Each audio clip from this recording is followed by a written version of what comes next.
to incorporate climate and disaster risk into power system planning and infrastructure design. So you can, I wanted to note, so Sugar is going to put the website in the chat box so you can see, because you can access all of the previous sessions, and you'll actually be able to access the material from today's session at that website as well. So I encourage you to make good use of that and mine those resources for your specific interests. So we're going to get going, but just a few house rules before we do. We request that you please remain on mute throughout the presentations. Instead of speaking your questions, if you can put them in the chat box, that'll be really helpful for us, so we can try and make sure that we catch all of the questions and aggregate and sort of make sure that we can answer as many as possible throughout the afternoon. Just one more thing to note, we will be recording the webinar, so that will be available for everybody at the website, which Sugar will put in the chat box. And I think with that, I've gone through all the rules. The presentations will be there as well. We will have a breakout session later, and I'll remind you of these instructions once we get there. But basically, you'll be able to select which breakout room you go to, or if you can't decide, we will randomly assign you, and then there'll be more in-depth discussions in those rooms. But for now, I'm going to hand you over to my colleague, Yun Feng. He is also an energy specialist at ADB, and he is going to kick us off with a quick poll. Yun Feng, the floor is yours. Thank you very much, Shannon. So let me request Sugar to launch the poll.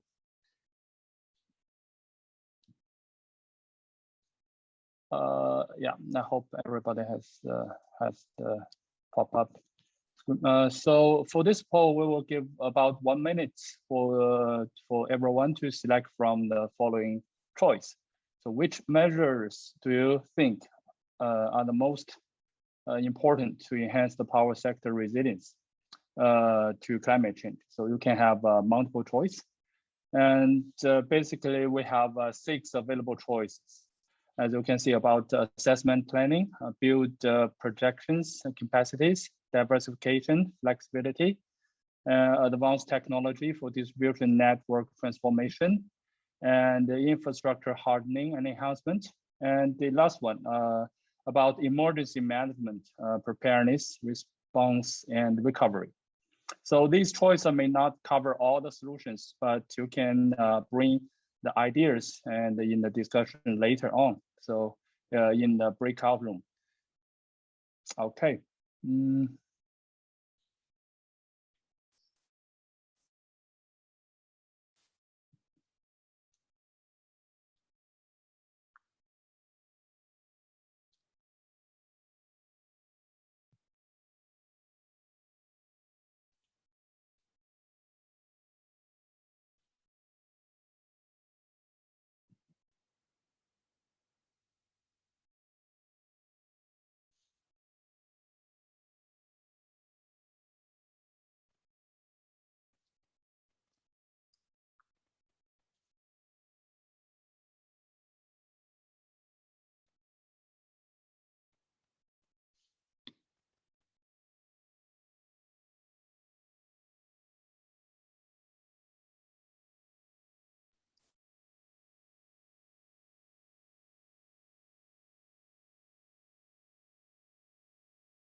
I think we've had most participants. Shall we end it, Sugar? There we go. Yes, thank you, Sugar. Thank you very much for your participation. I think the result is quite close. The choice are quite close to each other, and the majority of you, like 6%, 60, almost 60, 59% of you answered the choice of number 3, the diversification and the flexibility. So thank you very much again for your participation. Back to you, Shannon. Thanks so much, Yunfeng. That's interesting. 3 of them were actually over 50%, which isn't terribly surprising. I wasn't allowed to vote, but I would have voted for multiple, maybe even all of them. Okay, so thanks very much. And thanks again to all of you for joining. I'm now going to introduce you all to Priyantha Wijayatunga, and he is the director of the ADB's energy operations across the South Asia region. And he's also the chair of ADB's energy committee. So he's been with ADB for around 13 years. And before that had a range of roles, including as the founder director of the Public Utilities Commission in Sri Lanka and a professor of electrical engineering. And he is going to set the scene for us with a presentation on how we're thinking about resilience in the context of a low carbon power system transition. So Priyantha, may I invite you to deliver your presentation, please? Thank you very much, Shannon, for that generous introduction. Can we now share the presentation, please? And hello, everybody. Good morning and good afternoon and good evening to all of you from wherever you are joining from. And I am standing in for Dr. Yomping Jai, who is the chief of the energy sector group. Unfortunately, he's not available today for some other urgent meeting, and I am standing in for him making this presentation, the theme setter presentation today. And so, Sugar, can I cannot see the screen yet. Can you all see?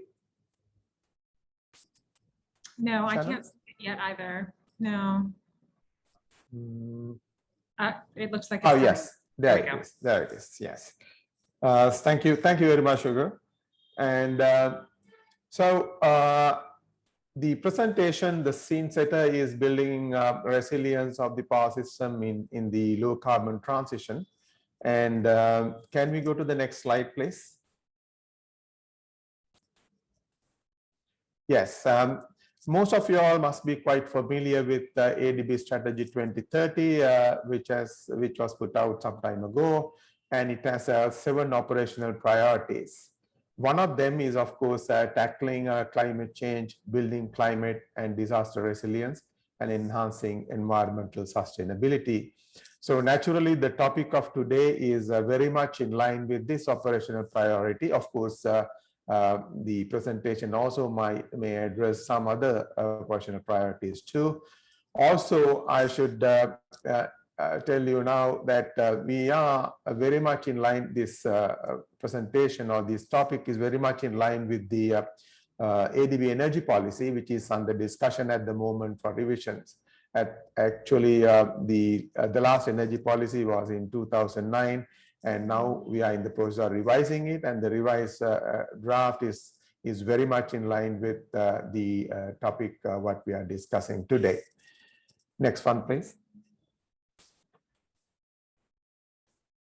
So if you look at the energy sector operations in ADB, our priorities are naturally, it will have to fall in line with the energy sector policy, as I said, which is being revised at the moment. And overall, the deployment of newer and advanced technologies is a very important focus for energy access and climate mitigation financing targets. And in that, we have 4 different elements which we look at in energy sector operations. One thing, of course, affordable and clean energy, sustainable development goal number 7. The other is whether our operations are in line with the individual countries' nationally determined contributions under Paris Agreement. And the other, of course, we are targeting to reach our own climate finance, numbers. And also, we look at ADB's value addition in all our interventions through technical innovation, financing innovation, and so on. Because as you know, as a development bank, we are not just lending, but we have to lend and add value along with it. So these are the 4 key areas we look at in our operations as we deliver financing to various projects. Next one, please. So following Yung Fan's poll just now completed, as you can see, these are different elements which we need to have to build a power system resilience, starting with obviously the assessments of vulnerability assessments of the plans and then final delivery. So these are different steps we have to go through. Naturally, there is no rigid sequence to follow, but there must be a logical sequence to follow. And some of these things can be conducted or carried out in parallel. At the same time, some of these elements may be, kind of good to do rather than, necessary conditions. No regret options can be there. And obviously that will cost money. But at the same time, you have to, look at the pros and cons of such decisions in terms of economic and financial costs. For instance, undergrounding transmission and distribution lines would naturally improve resilience, but at the same time, it costs a lot of money. And then you have to decide whether the balancing point can be reached in individual projects and individual countries, so that that decision can be taken. But the important thing is that we identify these different elements and then put in appropriate emphasis on these elements. Next one, please. So if you look at the overall power system, how it evolved over the years or decades and centuries, if you look at the system at the very beginning during Thomas Edison's time, we had a centralized grid operation and naturally controllable and dispatchable generation. Like at that time, it's biomass was a key player, and then hydropower and fossil fuel generation, replacing coal, wood a little bit with coal. And then we had critical loads like hospitals, public security, and military, installations. And at the same time, we had controllable and interruptible loads like lighting and water heating. And so this is, and obviously all these are interconnected through centralized grid systems. And this is the most, the preliminary power system we had. Next one, please. Then around the mid-20th century, we looked at bringing in storage gradually, as you could see here. In addition to the 3 areas which we just discussed, obviously the controllable and interruptible loads are now, the list is increasing, like with refrigeration being part of life and cooking, with electricity coming into the scene. And then the storage side, pump storage came into being. Now, obviously, hydropower systems used to have even storage reservoirs, but then pump storage systems were purpose-built systems to store energy. And also during this time, the base load and peaking load concepts started coming in. Therefore, in terms of economics, to balance to minimize the supply costs, we need to bring in pump storage systems. So pump storage is one of the earliest, systems we brought in as energy storage. And even today, 90% of the energy storage is based on pump storage schemes. Next one, please. Then came in late 20s and earlier 21st century of the century, we started seeing more and more penetration of intermittent renewable energy sources like solar and wind. And again, the same system, the centralized grid operations stayed there. And, if you look at the rest of the system, it's almost the same, but more and more intermittent sources started coming in. the storage systems remained as pump storage schemes playing the biggest role. Next one, please. Now, finally, we have now come to the current systems which we come across, the 21st century design. And if you look at this, you see more microgrid-based systems preferred. As you can see, solar and wind, systems are connected, and dispatchable generation and critical loads. And the storage, of course, expanding its list from obviously the pump storage schemes to the rest, like batteries, electric vehicles, and even thermal storage. And all these are integrated through controller and energy management systems. And then it's connected to the main grid. And naturally, this system obviously try to, this design will help to improve the resilience of the power system. So this is emerging, and this is gradually expanding this particular system. And probably this will be the future for the next many years to come. So you can see how this grid system has evolved. And up to this point, actually, you can see this grid system, or the power system hasn't changed much from the time of Thomas Edison up to now, as against, for instance, the telecommunication system, where I'm pretty sure Graham Bell may not be able to even recognize the telecommunication system, which is now as against what he got during his time.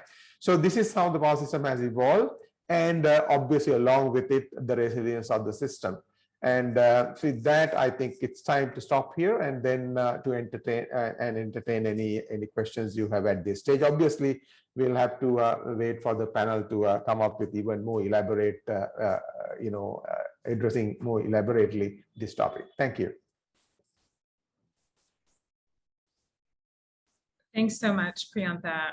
I think it's interesting that you say that the power system hasn't changed much, but at the same time, it's changed enough, and it is allowing us new system resilience technologies, and at the same time, the frequency of climate events and the interface, how the power systems interface with the systems where we're experiencing natural disasters and the frequency of those. It's just a new set of challenges to contend with, and also a new set of opportunities.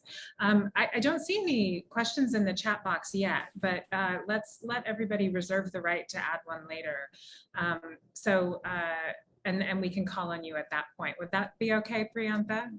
Yep, that would be fine. Shannon, just a note, I may have to leave in about half an hour, if you don't mind.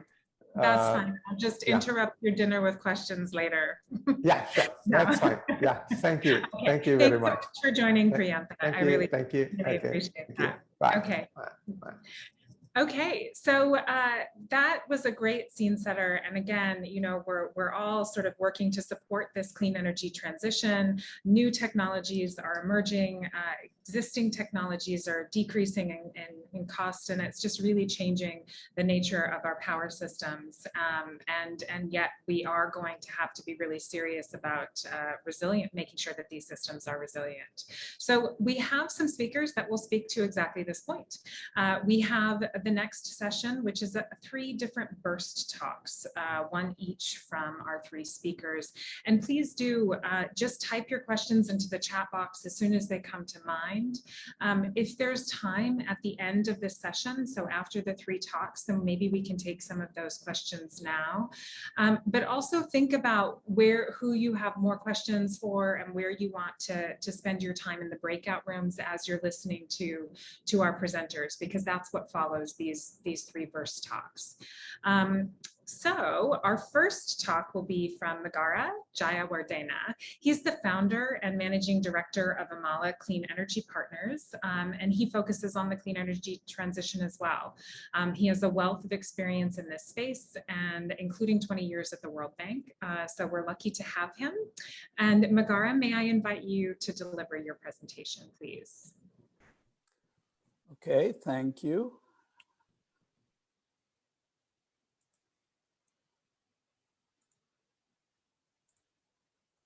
let me go ahead and share my screen. Can you guys see it? I can see that it's coming. There it is. Okay. All right.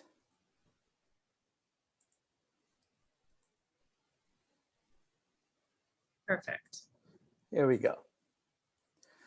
All right. Well, first of all, thank you very much for inviting me to speak to this event. And I want to commend ADB for organizing this dialogue because, as you know, climate mitigation in the transition gets a lot of attention and rightfully so, but without taking anything away from mitigation, I think sometimes the attention that resilience and adaptation gets is far less than it should. So it's wonderful that you're organizing this event and having these vibrant discussions. What I wanted to do was share with you about a project that the World Bank supported, my team when I was at the World Bank, looking at energy resilience and climate adaptation.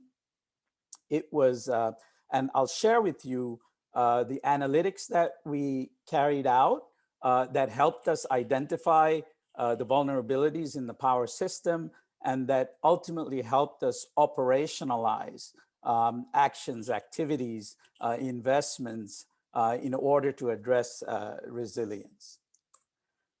I'm going to take you a little bit away from the region that you work in most, in Asia, over to Central America, to Belize. I'm going to give you an example of a project from Belize. Belize is a country that is sort of in the, it faces the Caribbean Sea, and on the land side, it's covered by, bordered by Mexico and Guatemala.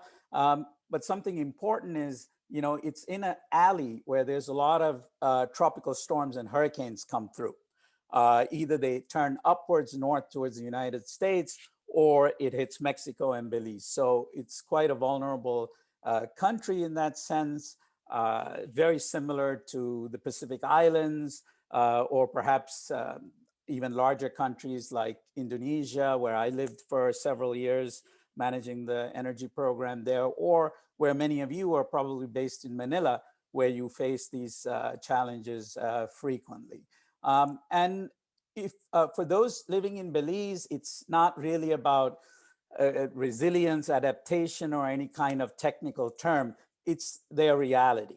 And what you see is that the damages, both from wind damage, storm damage, inundation, flooding, is quite significant. So it's a very real challenge, and it is a development imperative for them. If they don't address it, and it goes beyond the energy sector. Certainly the energy sector and the power system is affected. And it's basically, without addressing these issues, it's sort of development 2 steps forward, 1 step backwards, and it becomes a big uphill battle. Now, to give you a little bit of a sense of what we're talking about in terms of dealing with extreme weather in Belize, I want to share with you over a number of years the kinds of hurricanes and tropical storms that have impacted Belize. I'm going to just overlay this is the power system. We'll come back to it later. But what you see, these lines cutting across, are different years and different storms and tropical storms and hurricanes that have impacted Belize. So again, as you can see, this is quite real for them. And at that kind of frequency, it is something that they simply cannot walk away from and ignore. Now, with climate change becoming an increasingly bigger challenge, these storms could either increase in severity or increase in frequency. So the situation isn't necessarily going to get any better. So it was important for them to tackle it, and that's where we started working with them to try to help.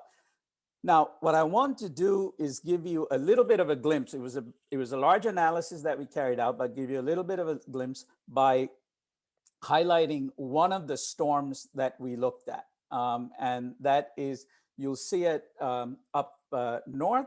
It's a hurricane, Hurricane Dean. It was a hurricane that almost barely touched on Belize, but it wreaked a lot of havoc. It was a very fast-moving storm. It didn't stay over Belize for more than about 12 hours, but it was a Category 5 with wind speeds of about 165 miles an hour. So it's a pretty powerful storm. And I want to contrast that with some of the tropical storms that may be slower. They may not have the fast winds and the damage, but it's important to keep in mind they tend to have much more precipitation, so they can be just as damaging as the ones with high winds. But for now, we will look at this example here. Now, we latched on to, in terms of analyzing what happened in the storm and what happened to the power system in the storm, we kind of latched on to something that is somewhat unique to power systems, which is that electricity doesn't have a shelf life. You are pretty much producing and consuming at the very same instant. But what that allows us to do is in real time actually see what the amount of electricity that is being dispatched, and if the storms are going through and damaging things, what kind of impact it's going to have. Right? So let me give you an example. So this is a 24-hour period down here. And on this column, we have the amount of kilowatt hours that were dispatched. So you can see that before the storm has even started to make landfall, the winds tend to proceed. So you already start to see a decline in the amount of electricity that is being supplied. And along with that, we can try to identify what is causing some of those. And we start to see that there are some distribution lines that are starting to collapse, and that's cutting off a bunch of customers. Then the storm makes landfall about 1:45 a.m. And you still start to see different areas starting to get affected as the storm moves, mostly in the distribution system. And it continues to go down, and all of this begins to accumulate, and you start to see a pretty big drop in the amount of electricity that is dispatched. Now, when it gets to about 6 or 7 a.m., people are starting to wake up. They're turning on the lights, maybe turning on water heaters, etc. So you actually start to see a little bit of the dispatch going up. But then suddenly, you see a pretty big transmission collapse, right? And the system almost comes to a blackout here, okay? Then the power company, BEL, starts to work on it and in a couple of hours, gets the system back up to some level of stability, but still producing at a much lower level. Gradually starts to increase, but still you're at about 6 p.m. now, and it's still significantly below even the lower levels. And then it finally starts to get back up, but still quite a ways away from where it should be. So it starts to tell us, it provides us with a little bit of a glimpse into what is exactly happening in the middle of this storm and what are the events, as we call them, that are causing this, okay? But let's look at the impact of this. Now, here what we've done is taken that exact same storm impact and looked at it over a 1-week period, okay? Now, the red line here is Hurricane Dean and what happened during that week. And in order to compare it, what we do is we take a week, what we call a normal week, in this case, the week before where there was no storm, and that is this blue line here, okay? And if we take the difference between these two, it tells us, because of this storm, what was the amount of unserved energy that we had, okay? And then we tried to say, well, that unserved energy, what was the impact of that? Well, first of all, we had the loss of revenue to the power company, right? It's about $339,000. And that is revenue loss because they're not selling as much electricity. At the same time, there were physical damages, and those estimates were carried out after the storm. and that was about $500,000, right? Belize is a relatively small country. These numbers are small. If you're looking at something like this for the Philippines or Indonesia, it would be much larger. But these two types of analysis is somewhat typical of a damage assessment that is carried out. But if we compared that to the actual economic impact, in other words, the stores that are not open, the restaurants that are not open, the factories that are not functioning because of the unserved energy, we find that the economic impact is significantly higher. And we did this similar exercise with several other storms, and it validated that the economic impact of these damages is about 5 to 7 times as much, or perhaps even more. And the significance of that is that there is a likelihood that you're going to underestimate, if you're the power company, what the hit that you feel could be less. And there is a reason for some interventions, whether through a carrot or a stick, to ensure that there is sufficient investments in resilience rather than underinvestments.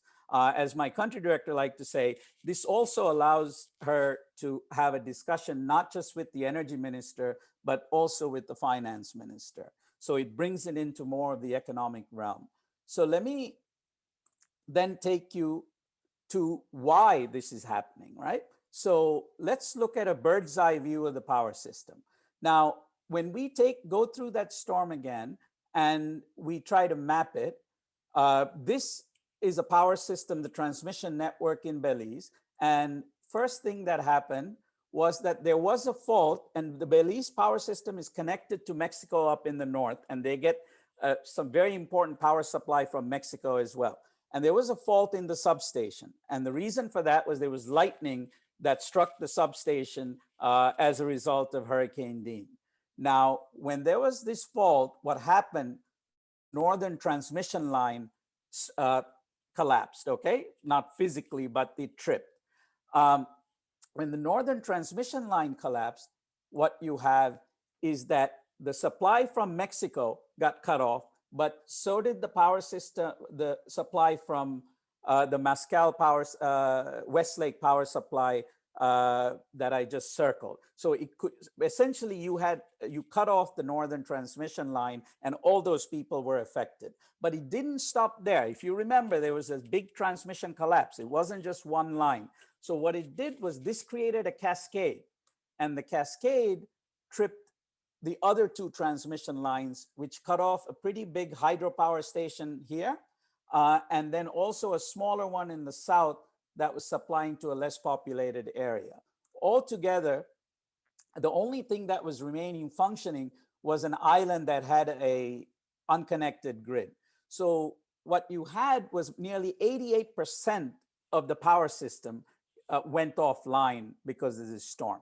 Now, if you take that same example, what could we do about it? Well, if you have adequate protections and segmentation of the power lines, then you could contain the damages. So let's look at that. First of all, the same thing happens. The lightning strikes, the substation in Mexico goes down, and the northern transmission line fails. Not much we can do about that, perhaps, because that's God's work. But if we had yes, ma'am. Sorry, this is fantastic, but I wonder if you can leave some of it as a teaser for our breakout room, because we're about 15 minutes in, and okay. Yeah, can we do that? Yeah, sure. Let me just. Sounds good. You can wrap up right now, and then we'll leave the rest for a teaser for the breakout room. Okay. Sounds good. Okay, so basically, I'll close by saying the following. Eventually, we work with the power companies, work with engineers, working on this analysis. I'm not going to cover all of this, but resilience has to be looked at, strengthening the systems, which you guys talked about in the poll, but also response and recovery. But there's a greater emphasis on keeping the systems running, right? Because the longer you have unserved energy, the more losses that you have, and that places greater prominence on strengthening the system. And we were able to use this analysis and work with the utilities and come up with a whole bunch of indicators, including the segmentation that we talked about. And we have a paper on it, and we can discuss more in the breakout room. But hopefully this kind of analysis can be carried out to help other clients of yours. Thank you so much for this. It's a really fantastic analysis. I love what your country director said about that this enables her to talk to the finance minister as well, because, you know, the system operator knows their pain as they're living through these events and trying to restore after failures like this. So really having this kind of quantified impact assessment does really help have that conversation about how to build in a way that you can avoid these and avoid that economic damage. So we've already got some questions, but since we're a ways in, I suggest we move on to the next presentation, and we can take these questions in the breakout sessions that will follow. So thank you very much, Megara, and I know that people are going to want to talk to you more during those breakout sessions. So our next talk is going to be by Maithiwan Kayat-Grajai. She is a renewable energy senior planning and policy specialist at the USAID Clean Power Asia program. So in her current role, she is actually thinking on a regular basis about how to assess power system vulnerabilities and how to then develop resilience action plans. So her current work is directly relevant to what we're talking about, and I'm very excited for her presentation. Maithiwan, may I pass the floor to you and invite you to give your talk. Thank you, Shannon, and good afternoon, everyone. Let me start with sharing my screen.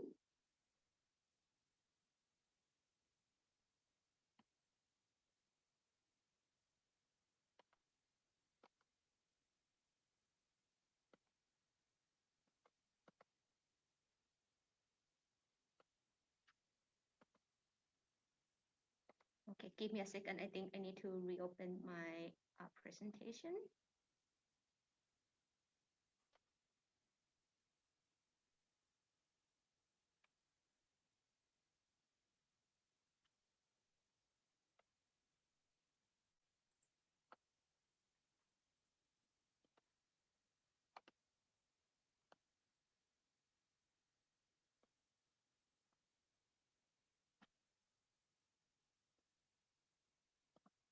Can everyone see my screen right now?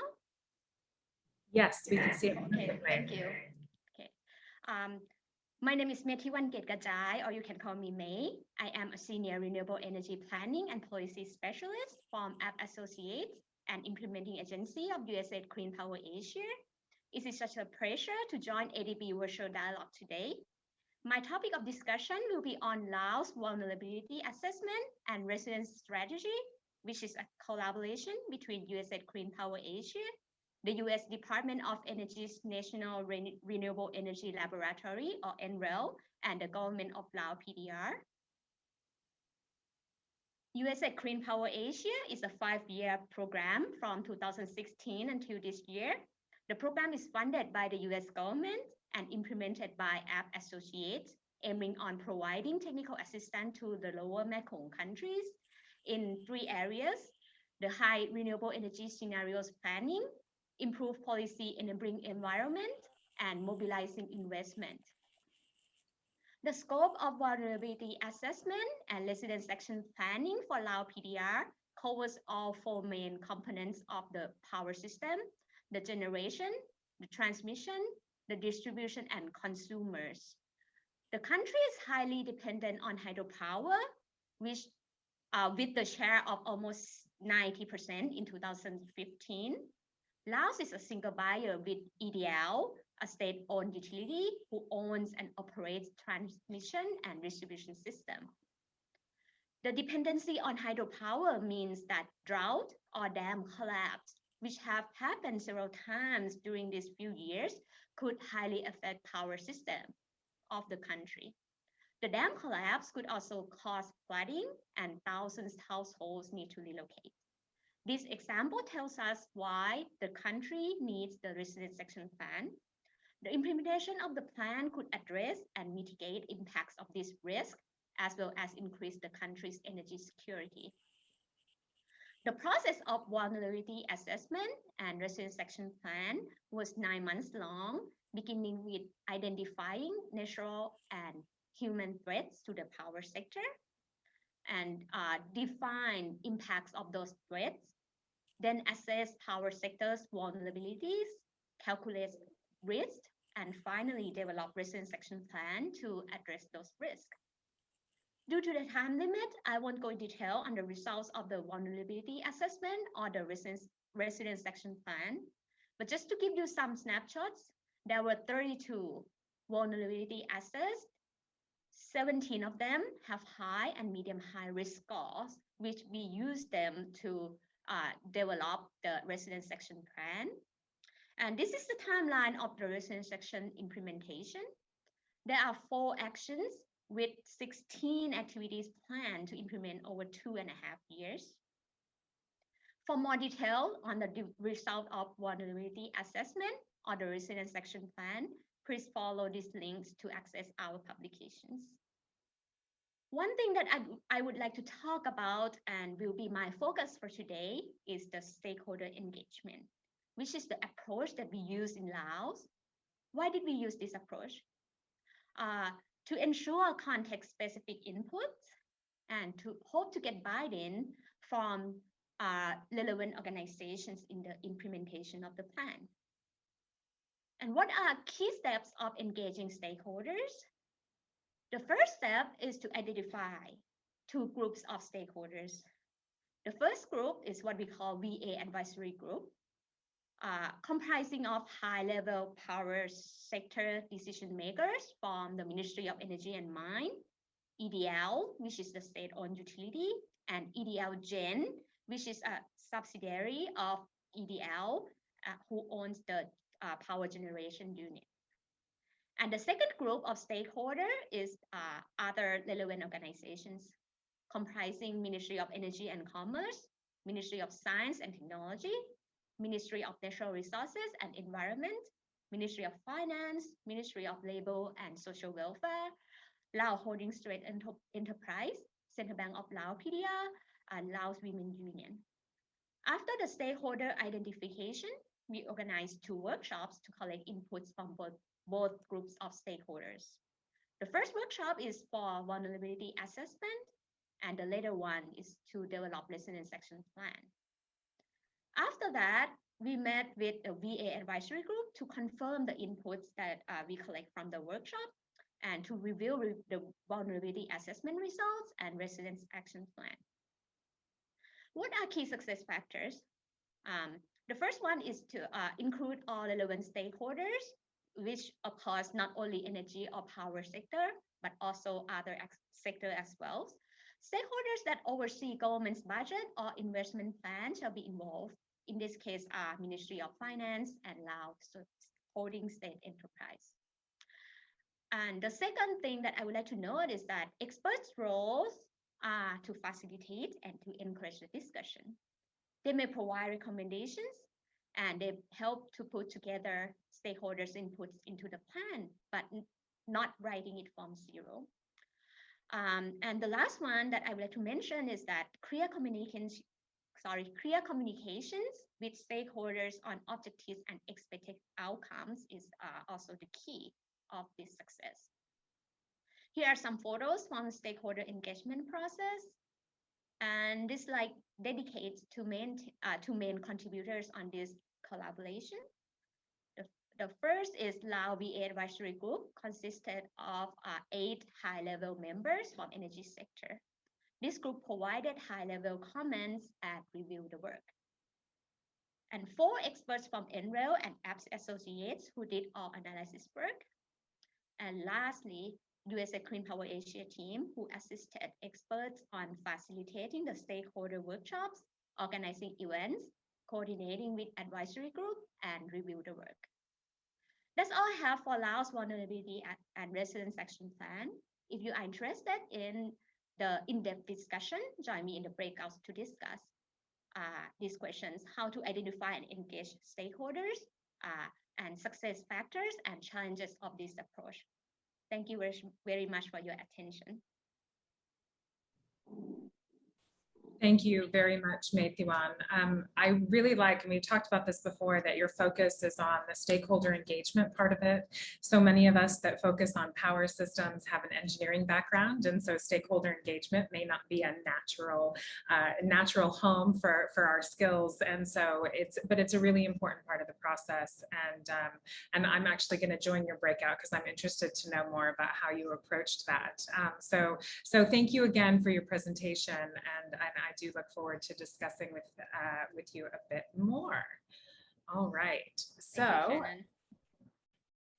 so our third breakout session is we are going to be joined by Xiaoming Jin. He's the former chief technical expert for the Electrical Power Research Institute of the China Southern Power Grid, and he still serves as an advisor to the Guangdong Electrical Power Design Institute. And he's got over 3 decades of experience doing research and analysis on power systems, including on vulnerabilities. So he has a lot of interesting insights in his presentation as well. Xiaoming, may I pass the floor to you, please? I can't hear you, so let's make sure that we get your slides and your audio. Okay, can you hear me? Okay, thank you. Yeah, I can see you and I can hear you. Let's load your slides. Okay, let me shift to the okay.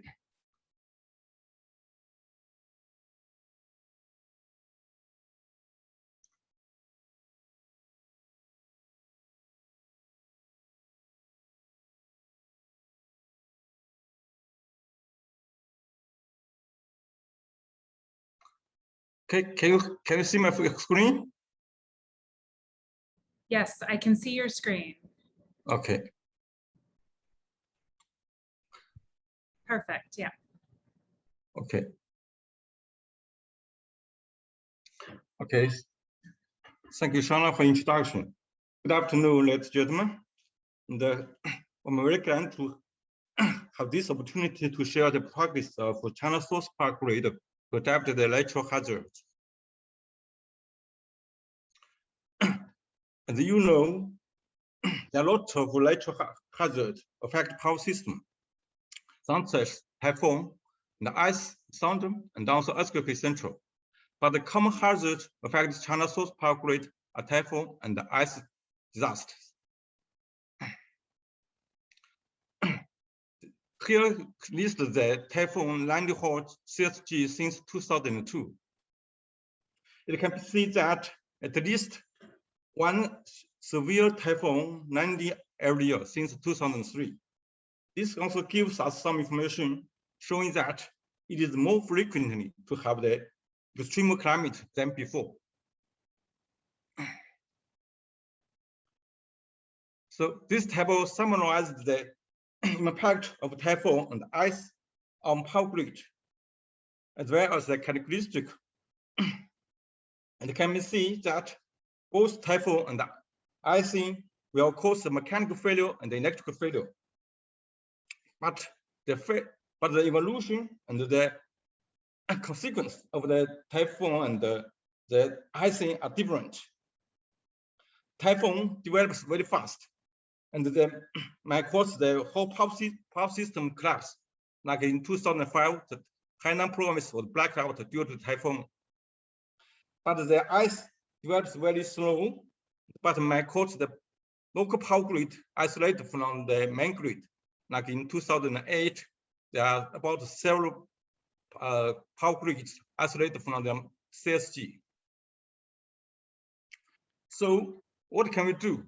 Of course, we have to enhance the resilience of the power grid. So in the following, I'm glad to share the practice of China source power grid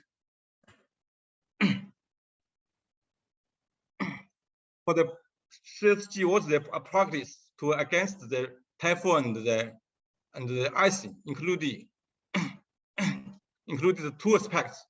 First is for the manager and the technical aspects. For the manager aspect,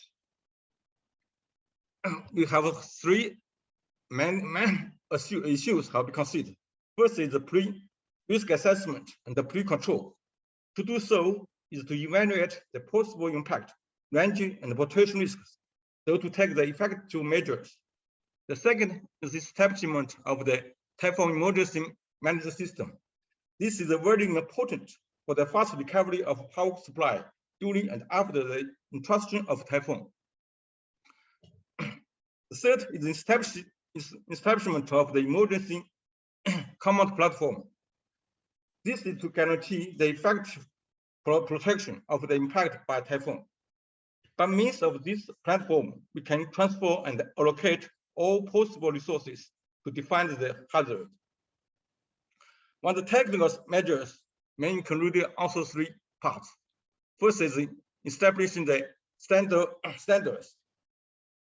So to increase the defense capability of the power grid on the hardware.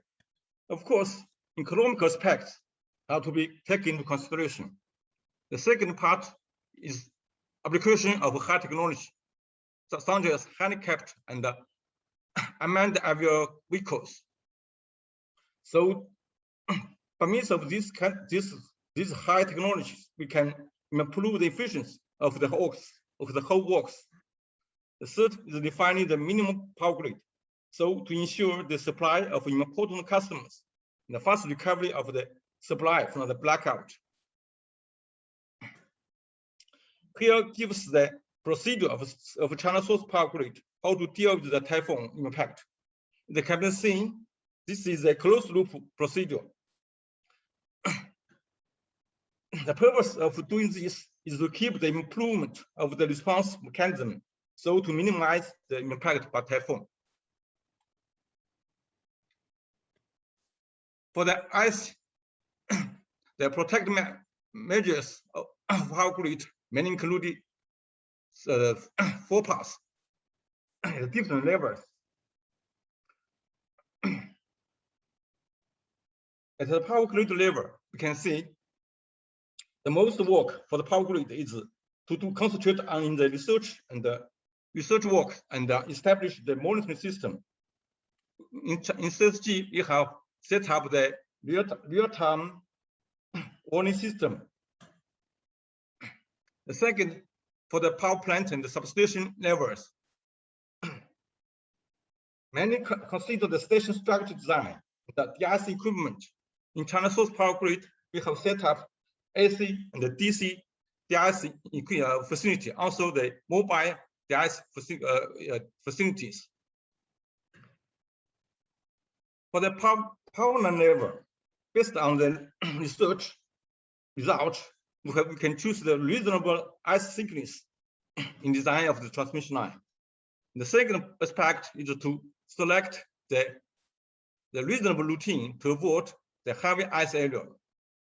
For the important customers, we may consider to keep the emergency power supply.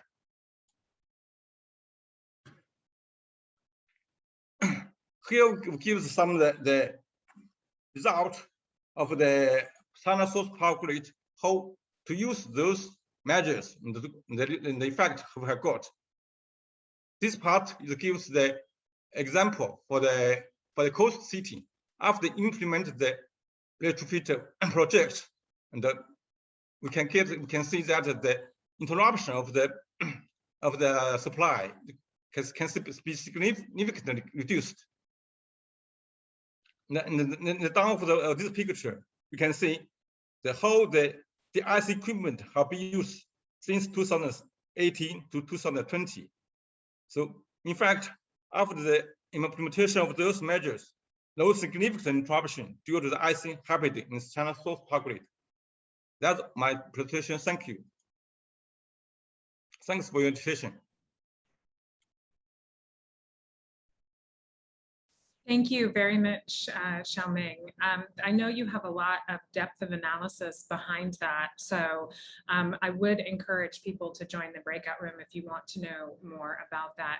And one thing I think is really interesting is, you're looking at historical events and then looking at measures to protect against those. But the other thing that we're contending with going forward is an increased frequency and severity, as was mentioned earlier, of events that we're not used to have happen in certain geographic locations. So in some ways, that predictive element of it, of what will change in frequency as a result of the changing climate, is a really important part of the analysis, I think, for all of us. So again, thank you very much for your presentation, looking at two very different types of stressors on a power system. Okay, so I think we are on time, so we can then go over to our breakout sessions. So Faisal and Sugar I hope we're ready for that. We've got some instructions up here on the breakout rooms, so you can see down at the bottom of this screen that you have the option to join whichever breakout room you want to ask the speaker more questions about. A couple of requests. If you can, turn on your camera.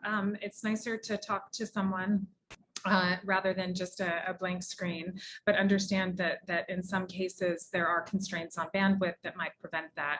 But please keep yourself on mute unless you're actually speaking. But I know our speakers are looking forward to talking to all of you. This is the fun part of where we get to exchange. And I know that there were some questions in the chat box as well, so please take those to the breakout rooms. So we will have three. Breakout room number 1 will be moderated by Megara, and he will be talking about energy resilience and climate adaptation. Breakout room number 2 will be moderated by Maithiwan, and we'll be talking about vulnerability assessment and resilient strategy development. And room 3 with Xiaoming on power grid resilience, where you can ask him to do a deep dive on all the analysis behind his findings. Okay, so I think now I can turn it over to Faisal. Rooms will close after about 15 to 20 minutes, after which we'll come back and our speakers will give us the key takeaways from the discussions in those breakout rooms. All right, welcome back. I'm not sure if we have everybody back. It looks like we might have most people back from their breakout rooms. I hope you guys all had a really a nice conversation. Let me just check. Okay, so it looks like everybody must be back now. So I just want to say thanks. I don't know if it was the same in the other breakout rooms, but fantastic questions from the participants and great sort of deeper dive into the subject. So I really appreciate that. That's always enjoyable in these virtual sessions to have more of a discussion as well. So I'm going to now invite our 3 moderators from those breakout rooms to come back and sort of give us some main takeaways. So what were the top 3 points maybe from the discussion that you had, or what's really sticking out in your mind from those discussions to feed back to those of us that weren't able to join. So I'll go ahead and start with Megara. Can I invite you just maybe a couple minutes on what you guys talked about and what were the main things that seemed to be of interest? Sure. Thanks, Shannon. So it was an interesting discussion.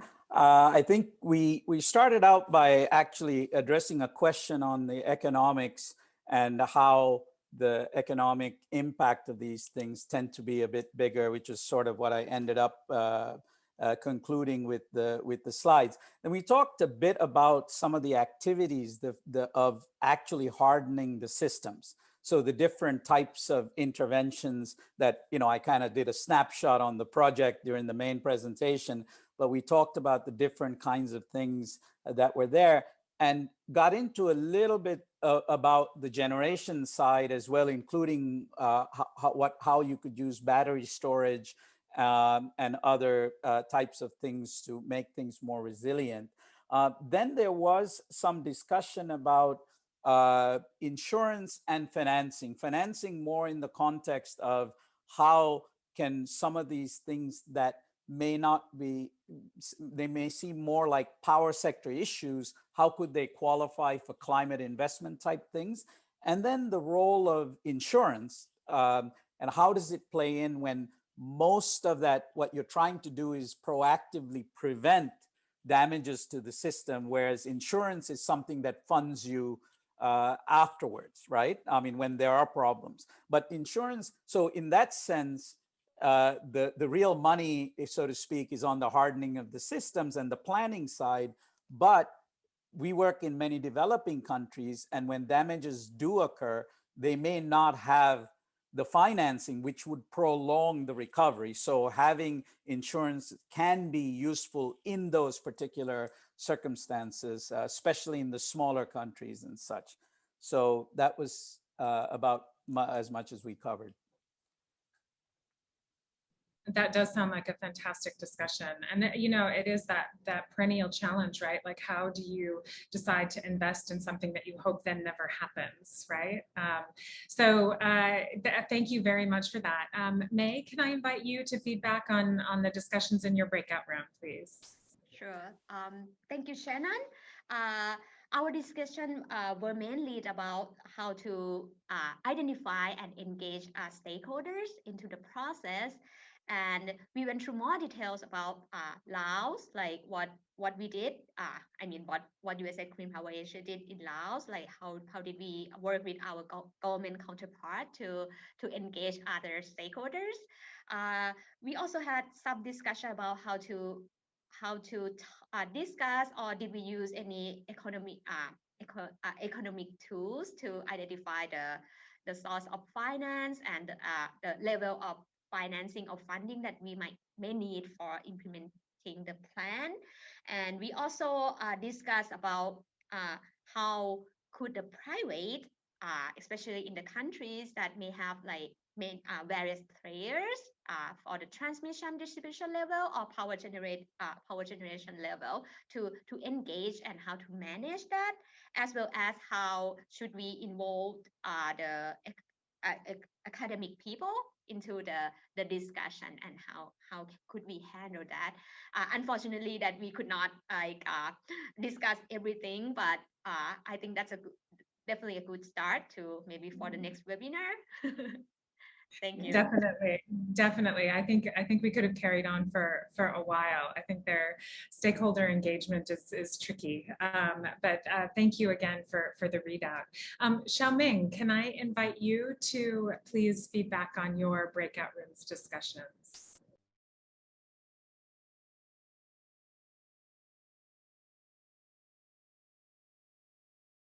I think you're on mute. Okay. Sorry. Thank you, Shannon. Yeah, this afternoon we have very good discussion about the establishment of the resilience of the power grid. But first, we have discussed how the water lessons can be learned from the Texas blackout. We have discussed maybe from three aspects: standard planning and the dispatching, and also the management, to how to improve this kind of hazard. The second, we can also discuss about how to establish the monitoring system of the power grid to get the only control or assessment about the hazard of natural hazard. Then we have discussed about the economic issues, how to convince the government to get approved of the investment of the power grid to increase the resilience. We have discussed these main issues we have discussed. Thank you.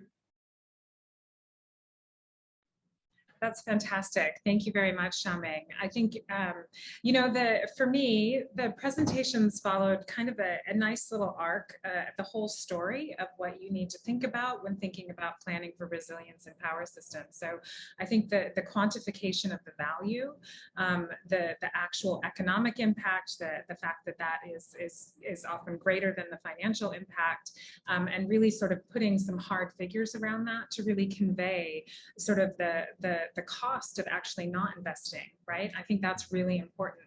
And then sort of communicating that and making sure that everybody's sort of bought into the value proposition, everybody is really sort of behind focusing in on what's the most relevant investments for your system, for the local conditions, and the types of risks that are anticipated. And then finally, like with Xiaoming, getting into these process questions as well. It's not just the technology, but it's the management process, Yeah, right? Like yeah. who's going to do what at what moment, right? And I think that that's also really important because, you know, you can't be figuring that out in the middle of the crisis, right? And so then having those monitoring systems and just making sure that all of these things are in place. It's all just critical elements.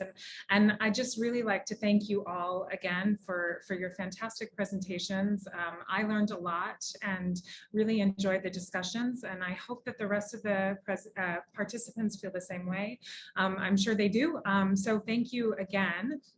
And thanks to my colleagues in our Sustainable Development and Climate Change Department for organizing such an interesting series of discussions. So as I mentioned at the beginning, this concludes the second season. So the first season on the foundational aspects, and this season was on more sector specific.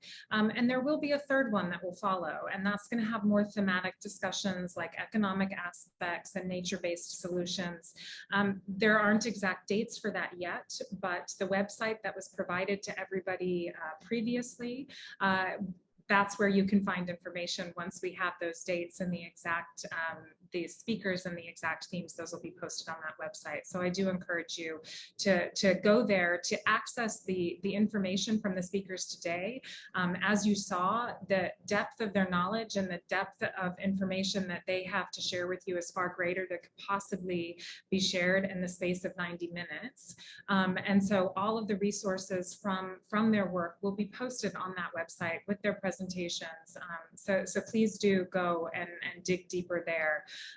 And for me, that's all. I just want to thank the speakers again and the participants. Thanks very much for joining us, and I look forward to the next season. Thank you. Bye-bye.